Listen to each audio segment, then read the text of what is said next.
Everybody's a genius. But if you judge a fish by its ability to climb a tree, it will live its whole life believing that it is stupid. Ladies and gentlemen of the jury, today on trial we have modern day schooling. Glad you could come. Not only does he make fish climb trees, but also makes them climb down and do a 10-mile run. Tell me, school, are you proud of the things you've done?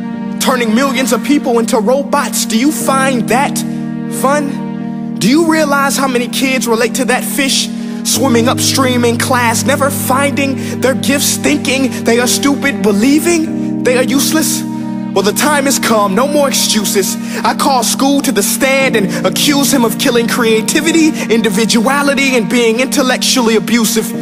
He's an ancient institution that has outlived his usage. So, Your Honor, this concludes my opening statement, and if I may present the evidence of my case, I will prove it. Proceed. Exhibit A. Here's a modern day phone. Recognize it? Here's a phone from 150 years ago. Big difference, right? Stay with me. Here's a car from today, and here's a car from 150 years ago. Big difference, right? Well, get this. Here's a classroom of today, and here's a class we used 150 years ago. Now, ain't that a shame? In literally more than a century, nothing has changed. Yet you claim to prepare students for the future? But with evidence like that, I must ask, do you prepare students for the future or the past? I did a background check on you and let the record show that you were made to train people to work in factories, which explains why you put students in straight rows, nice and neat, tell them sit still, raise your hand if you want to speak, give them a short break to eat, and for 8 hours a day, tell them what to think. Oh, and make them compete to get an A letter which determines product quality, hence grade A of meat. I get it. Back then, times were different. We all have a past. I myself am no Gandhi. But today, we don't need to make robot zombies. The world has progressed. And now we need people who think creatively, innovatively, critically, independently, with the ability to connect. See, every scientist will tell you that no two brains are the same.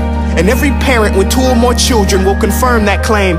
So please explain why you treat students like cookie cutter frames or snapback hats, giving them this one-size-fits-all crap. Watch your language. Sorry, Your Honor, but if a doctor prescribed the exact same medicine to all of his patients, the results will be tragic. So many people would get sick, yet when it comes to school, this is exactly what happens. This educational malpractice, where one teacher stands in front of 20 kids, each one having different strengths, different needs, different gifts, different dreams, and you teach the same thing the same way?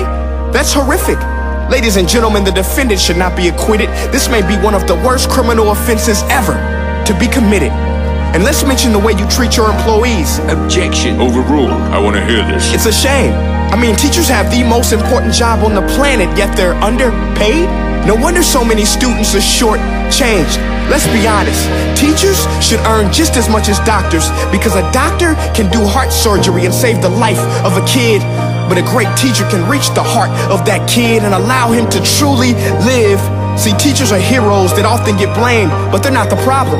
They work in a system without many options or rights. Curriculums are created by policymakers, most of which have never taught a day in their life.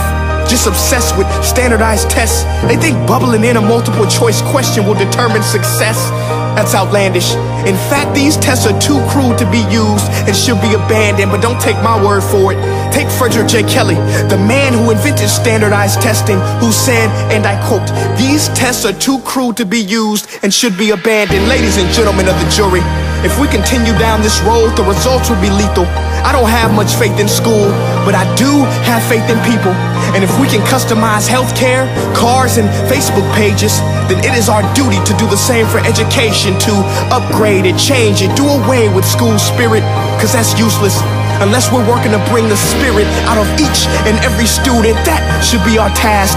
No more Common Core. Instead, let's reach the core of every heart in every class. Sure, math is important, but no more than art or dance. Let's give every gift an equal chance. I know this sounds like a dream, but countries like Finland are doing impressive things. They have shorter school days, teachers make a decent wage, homework is non-existent, and they focus on collaboration instead of competition. But here's the kicker, boys and girls. Their educational system outperforms every other country in the world. Other places like Singapore are succeeding rapidly. Schools like Montessori, programs like Khan Academy. There is no single solution, but let's get moving. Because while students may be 20% of our population, they are 100% of our future. So let's attend to their dreams, and there's no telling what we can achieve. This is a world in which I believe, a world where fish are no longer forced to climb trees. I'll rest my case.